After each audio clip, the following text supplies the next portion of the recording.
هغه ځکه محترمو سختي شوې ده او د سختۍ حکم شوی دی. تاسو ته وګورئ د طائف په موقع باندې رسول الله صلی الله علیه وسلم طائف ته ورغلی. طائف والا ایمان طرف ته راوبلل. هغه طائف والا د ایمان قبلولو په ځای باندې الله پیغمبر پسې اوارق او ځوانان ورپسې کړله، بدماشان لپاره هلکان یې ورپسې کړله. د الله پیغمبر په کام باندې ویشتلو تر دې چې راوی بدن له لحاظ شولو. د الله پیغمبر صلی الله علیه وسلم موږ تفصیلات واقعیت تاسو سیرت په کتابونو کې کتلي او اورېدلي وکړي. یو ځای ته د الله پیغمبر صلی الله علیه وسلم راورسېدو، کېناستو، د خپل بدن نه د وینې صفا کوي، نزله دې ته د ودونو د شیبه باو او چې کله د الله پیغمبر صلی الله علیه وسلم باندې نظر ولګېدو، د اسلام او د محمد رسول الله د غلیظ دشمنان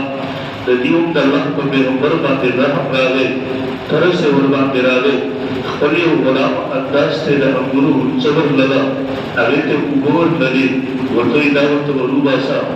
دغه موقع باندې چې کله د الله پیغمبر د خولې مبارکې نه یو لفظ ووتلو، الله ماته چا ما سره باندې پرېږدي. هغه وخت کې جبرائیل راځي، د غرونو معمول فرشتې ملایک راځي، هغه اجازت غواړي د الله پیغمبر کې اجازت وي د تاسو فخر وي نو چې دغه غرونه سره ګڼ کړم په منځ کې دغه خلک حالات او ختم کړم. لیکن د الله پیغمبر صلی الله علیه وسلم جواب ورکوي، دا کدی ایمان را نوړي د دې اولاد کې به خلک راشي، دا وی را نوړي د وی اولاد کې به خلک راشي ایمان به راوړي.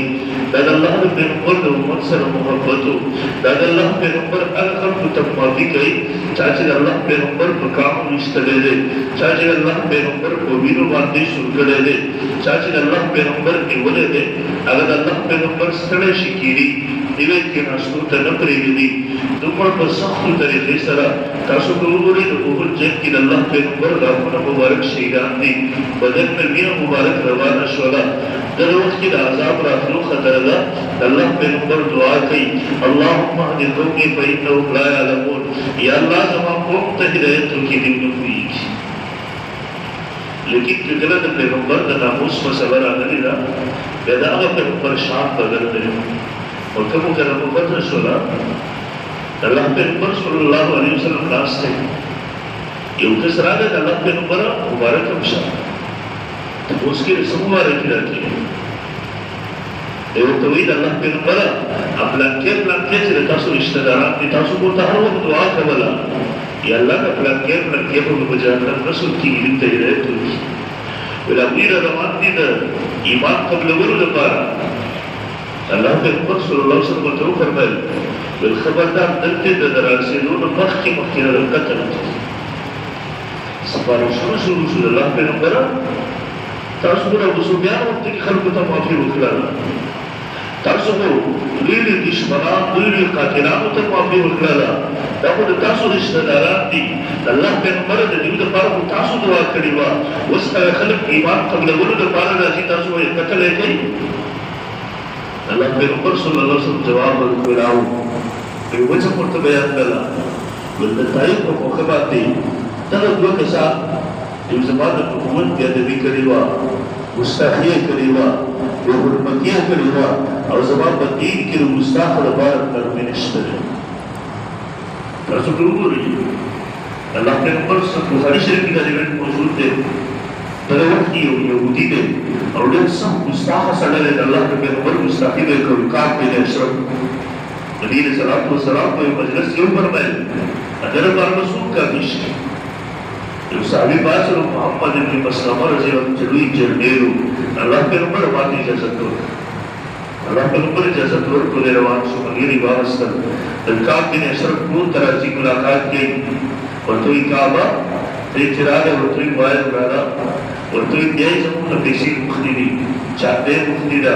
هغه وخت ما درته نه ویله چې د دې سړي مقصد صرف دنیا ده، د دې مقصد صرف بادشاهت دی، بله هېڅ مقصد نه دی. محمد ابن مسلمه ورته خپل خوله باندې وایي، ورته یې اوس هم ملګرتیا شروع کړې ده، او عرب خلک دا ډېر معیوب ګڼي چې د چا ملګرتیا شروع کړي او غنیمت یې پرېږدي، خو مخکې ګورو چې څه کېږي. یو نو اوس خیال مطلب دا اخلي چې موږ مخکې ګورو چې مخکې څنګه حالات ګورو بیا پرېږدو او د هغه مطلب دا و یعنې مخکې ګورو چې څه کېږي تاسو له سفرونه په کار وځو ګناه وځو اسلام ته شان ملاویږي شوکت ملاویږي غلبه ملاویږي اسلام مضبوطېږي په پوره دنیا کې هغې ته هغه قانون په دنیا باندې نافظ کېدونکی دی پوره دنیا هغه اسلام ته داخلېدونکې ده د هغه مطلب دا و د ونه مطلب بدل واخیست ورته یې ښه څه لپاره راغلی ورته یې لږ قرضه راته راکړه قرضه درکړې ویې بل ګاډکې او ما سره صحیح کړي د دې څه ګارانټي دی چې زما پیسې به واپس راکړي ورته یې ته څه غواړې نو وایه دی ورته وایي دا خپلې بیبیانې او بچي په موږ سره ګاڼه کېږي ورته یې دا خو نه شي کېدی وایي ته خو ډېر ښایسته یې موږ چې خپلې بیبیانې راولو تا سره کښېنو بیا به هغه موږ باندې څه راشي دی ورته یې د بچي هم را سره ګاڼه کېږي ورته یې دا هم نه شي کېدی سبا ته به زموږ بچو ته عربو کې خلک پیغور ورکوي چې تاسو یې د دومره پیسو دپاره د پلانکي سره ګاڼه کېږي یو څیز باندې بحث شري اخر کې اسلحه ورته راوړه ویل موږ عرب د ځان اسلحې نه لري هغه وخت کې وکړلسي هم عرب د خپل ځانونو اسلحې نه لري اوس دغه نښه ټولو خلکو وویل چې د کفارو هم مؤمنان خو اسلحه یو بد څیز ګڼي او زموږ کره که اسلحې وي موږ څه کوو موږ په پوله ګوتې ورباندې یو بل ولو موږ خپل ورور په دغه ټوپک او تومانچه باندې ولو موږ خپل مور پلار هم د مال په سر باندې په دغه څیز باندې ولو موږ د دې لپاره نه ساتو چې کله به په ملک باندې حمله وشي کله به په دین باندې حمله وشي کله به اسلام ته ضرورت پېښ شي کله به د جهاد موقع راشي دا اسلحه به زه د کفر او د کافر خلاف وچتلو دغه سوچ زموږ ختم شو اسلحه ولاړه او ته ورشه یهود خپل ماشومان بچي شریک کړي سره باندې همدغه څیز ورښیي موږ ته یې ورته لوی دشمنان مسلمانان ورکړو اسلامي ملکونه د هغوی ذهنونه دا جوړ کړي دا زموږ لوی دشمنان دي تر څو پورې چې دا ملکونه موږ نه یو رد کړي دا مسلمانان موږ نه یې ختم کړي زړه دې په ارام سره ژوند نه شو کېدلی بلکې مخکې ورځو کې مې کاته یو کس راته ویډیو راولېږه خو ما ته ویل ویې ګوره هغه څیز کې د انګریزانو یو فلم ورته کې جوړ کړی د انګریزي کې زه یو حده پورې مې نه پوهېدم مولوي صاحب د اردو ترجمه چا لیکلې وه دا چې کوم د قیامت علامات دي دابة الارض به راځي یو ځناور به راځي دجال به راځي عیسی علیه السلام نزول به کېږي د حضرت مهدي صاحب ظهور به کېږي دا ټول څیزونه د هغوی په ذهن کې د هغوی کتلي دي بلکې د هغوی په خمیره کې دا شی راټوکېدل شوی د یهود لګیا دي تیاری کوي د هغوی په خپل خیال کې یو جهاز جوړ کړی یو غټ ځناور یې جوړ کړی دی دیو بسې هلیکاپټرې راولي دا هلیکاپټرې ورچوتی دا پترول دا هلیکاپټر ته ګزار ورکوي راګزاري یې د ده مزایل پرې کار نه کوي اخره کې دیو په خپل خیال کې هغه دا پترول مړ کړي هماغه دا دومره تمقل دې ته نه پوهېږي چې عیسی علیه السلام پر خدای پیغمبر دی هغه چې راځي ستا ټوله ټکنالوژي به بار وخت کار پرېږدي هېڅ نه شي کولی دا کوم جازونه چې د هوا کې دي دغه هوا ته چې الله حکم وکړي نو بیا ستا جازونه کوم ځای کې ټینګېدلی شي دا کومه ګړۍ چې د سمندر کې دي دغه سمندر خو د رب تابع دی د هغه مخلوق دی کوم وخت چې هغه معمولي جنګه ورته ورکړي دا ګړۍ به ځمکې کې خرڅېږي بیا به څه شي خو د هغوی ذهن کې خو دا شی نه راځي هغه کافر دي هغوی ایمان نه لري دا موږ خو لرو هغوی د اوس نه لګیا دي په دې څیز باندې تیاری کوي کاش موږ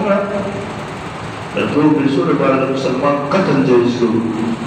د دوو پیسو لپاره په مور پلار باندې اثر نه کوو ښه وزیر محترمو رسول الله صلی الله علیه وسلم وفرمایل که یو وخت به راشي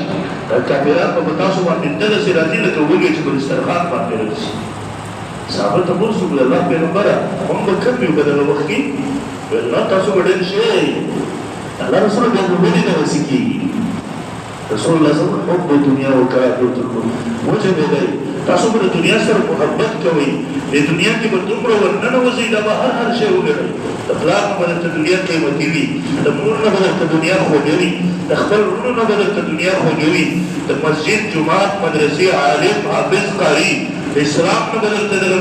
دنیا خوږه وګرځېږي دې کې به ورننوځئ وکراهیة مرګ سره به نفرت پیدا شي یره به پیدا شي بزدلي به در پکې راشي د مرګ د یرې نه هېڅ بیا نه شي وجه به صرف دغه وي په دې وجې نه عرض نه کوو هغه خلکو له اسرائیل سره محبت ساتو الله پیغمبر په خپله په منبر باندې ولاړو توره به ورسره وخوځولو دا تورې د امسا په تور باندې الله پیغمبر الله پیغمبر دنیا نه لاړو کور کې هېڅ نه وو د تورو د زغرو د جنګي سامان مالول هغه کور کې هېڅ نه وو خو مونږ جهاد او جهاد رواز او د دې ټولو څیزونو سره زموږ نفرت پیدا شو دا د کفر کوشش و چې هغې نه رسېږو مونږ که د اسرائیل سره محبت کوم د څه لپاره د دنیا لپاره د مال لپاره د مسلمان د قتل لپاره د مسلمان د تباه کولو لپاره د خپل ورور